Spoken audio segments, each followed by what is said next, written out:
The cabin in the woods, 5 friends, Eli, Sam, Maya, Jason, and Tessa, set out for a weekend getaway deep in the woods. They'd heard rumors about an abandoned cabin, miles from civilization, but instead of fear, they felt only excitement. It was supposed to be their great adventure, a break from the monotony of city life. The cabin sat at the end of a narrow, overgrown path, its weathered wooden walls barely visible through the thick trees that surrounded it.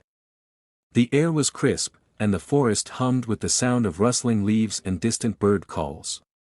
The friends unloaded their gear and stepped inside, immediately noticing the stale air, thick with dust and the faint smell of mildew. The place had been untouched for years. As the sun set behind the trees, casting long shadows across the clearing, they lit a fire in the hearth and gathered around it with blankets and snacks. The old cabin creaked with every gust of wind, but they were too engrossed in their conversation to care. "Okay, let's make it official," Jason grinned, pulling out a bottle of whiskey. "To the greatest weekend ever." They all cheered, clinking their cups together. As the night wore on, the group began to unwind, telling stories and laughing until their sides hurt. Maya, always the curious one, decided to explore the cabin. She wandered to the far end of the room where a loose floorboard caught her eye. Kneeling down, she pried it open and pulled out an old, "Guys, check this out," she called. Returning to the group, she unfolded the paper, revealing a strange, hastily scribbled note: "Never stay after midnight. He watches." The words were scrawled in messy handwriting, almost frantic. "Is this a joke?" Sam asked, leaning in closer. "Who's he?" Eli asked, a nervous laugh escaping his lips. "Probably some prank from years ago," Tessa shrugged, dismissing it. "It's an old cabin. People probably messed around here," Jason snorted, downing the last of his drink. "Midnight? It's not even 11 yet. We've got plenty of time to escape the ghost." But as the night pressed on, the mood shifted.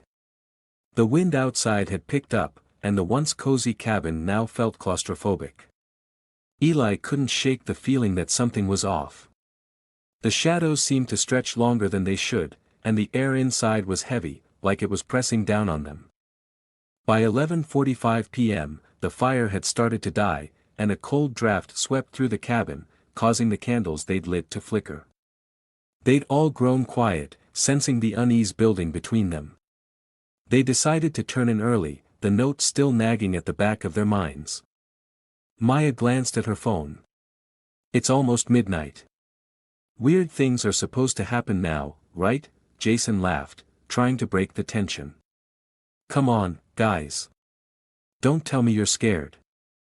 But as the clock ticked closer to midnight, the unease became impossible to ignore. At 12:01 a.m., a soft knock echoed from the front door. They froze, eyes wide. Who the hell would be out here? Eli whispered, his voice shaky. No one answered. Jason stood up, trying to muster his usual bravado, but as he reached for the door, it flung open with a force that sent him stumbling backward. The room was plunged into darkness as the fire sputtered out, leaving only the pale glow of the moon filtering through the broken windows. "What the hell?" Tessa screamed, grabbing onto Sam's arm. Jason jumped up, rushing to the door. "Probably just the wind," he muttered, though his voice trembled, but outside, there was no wind. The trees were still, their branches frozen in place as if the entire forest was holding its breath. The only sound was the rapid thumping of their hearts and the soft creaking of the cabin. Then, from the tree line, came a whisper, a low, guttural sound that didn't belong to anything human. "I think we should leave," Eli said, backing toward the door.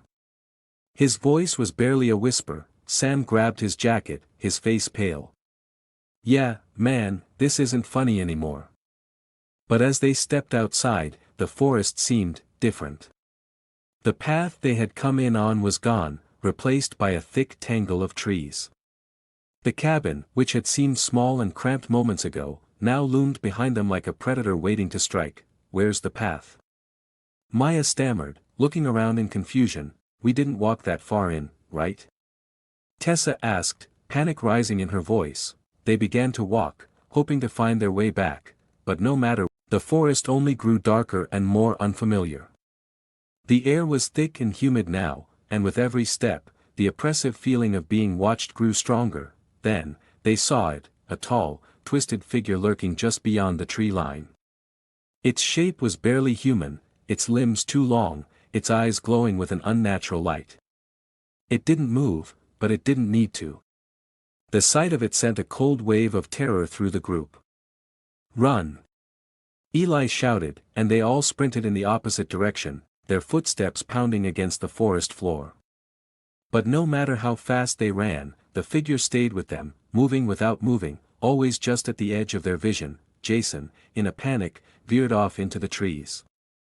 "This way," he screamed, but as they reached the clearing where he'd run, Jason was gone. Only his echoing scream remained, fading into the woods. Tessa sobbed, clutching Maya's arm as they tried to retrace their steps. The forest was closing in, the branches curling toward them like claws. "We have to go back to the cabin," Eli gasped. "It's the only place left." They turned, but the figure was waiting, closer now. It didn't speak, but they could hear its thoughts inside their heads. "You stayed too long. Now you're mine." The friends stumbled back into the cabin, slamming the door behind them. The cabin felt different now, alive, pulsing with a dark energy that seemed to seep from the very walls. The clocks inside ticked loudly, though none of them had noticed them before. 1 a.m. struck, and with it, the door creaked open again, revealing the figure in the doorway. Its twisted face stretched into a wide, jagged grin as it stepped inside, the walls of the cabin warping and bending with its presence. One by one, the friends were consumed by the darkness, their screams echoing through the cabin until there was only silence. By morning, the cabin stood alone once more, silent and still as it had always been. The trees whispered in the wind, and the note remained, waiting for the next group of unsuspecting travelers who might stumble upon it. "Never stay after midnight. He watches." Thanks for watching. If you enjoyed the video, don't forget to like, subscribe, and hit the bell for more updates. See you in the next one.